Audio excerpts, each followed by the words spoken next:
Voici une question un peu longue aujourd'hui de la lettre de Jacques. D'où viennent les luttes et d'où viennent les querelles parmi vous, sinon de vos passions qui guerroient dans vos membres? Vous convoitez et vous ne possédez pas. Vous êtes meurtriers et envieux sans pouvoir obtenir. Vous avez des querelles et des luttes et vous ne possédez pas parce que vous ne demandez pas. Vous demandez et vous ne recevez pas parce que vous demandez mal afin de dépenser pour vos passions. Croyez-vous qu'il écrivait à propos des conflits militaires ou des combats politiques? Peut-être aussi. Mais c'est à des chrétiens qu'il adressait ces constatations, à des personnes comme vous et moi. Lorsque des gens divorcent avec fracas, ou bien se mettent au tribunal, quand des gens se battent dans la rue, parfois jusqu'à tuer ou mourir, quand des héritages mal ficelés brisent des fratries autrefois unies. Voilà donc le pourquoi du comment, énoncé par Jacques pour nous enseigner, nous corriger surtout. Lorsqu'il écrivait vos passions, c'est de ce qui nous fait marcher qu'il était question, de ce qui motive nos choix et nos comportements. Au fond de moi, qu'est-ce que je veux? Ou pour aller encore plus profond, qu'est-ce que je pense être? Qu'est-ce qui me manque pour être en paix avec moi-même? Beaucoup de gens sont malades, parfois même physiquement malades, de ce qu'ils ne savent pas qui ils sont. Mais c'est parce qu'ils se placent eux-mêmes au centre de leur vie, définissant leur identité par eux-mêmes, à travers leur âge, leur santé, leur statut social, leur richesse, leur travail, leur race et leur genre, pour parler comme aujourd'hui, leur culture, leur vote, etc.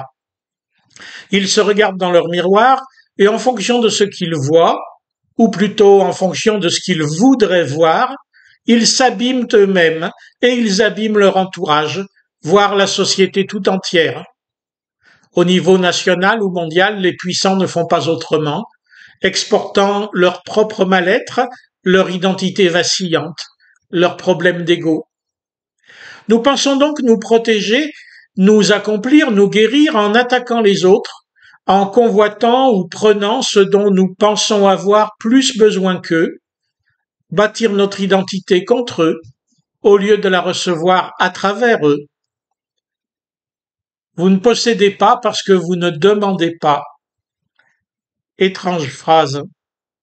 Il suffirait de demander? Le couple est une école de la vie. Lorsque chacun prend, il détruit son couple. Celui-ci perdure et embellit lorsque chacun demande, lorsque chacun accepte de dépendre de l'autre dans le projet commun. Dans les autres relations sociales, c'est la même chose.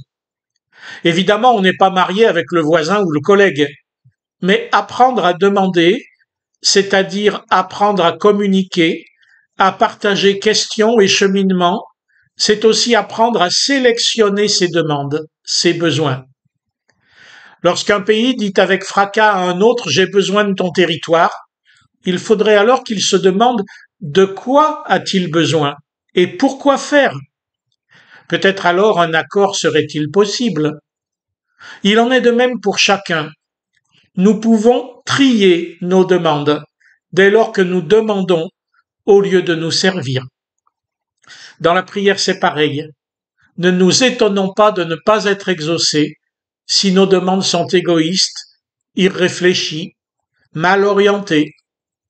Pourquoi demander la paix ailleurs si je ne la vis pas là où je suis? Pourquoi demander la guérison si je ne sais pas ce que je vais en faire? Pourquoi vouloir de l'argent si c'est pour plus de pouvoir d'achat ou autre, plutôt que pour servir? Je ne continue pas la liste, vous aurez compris.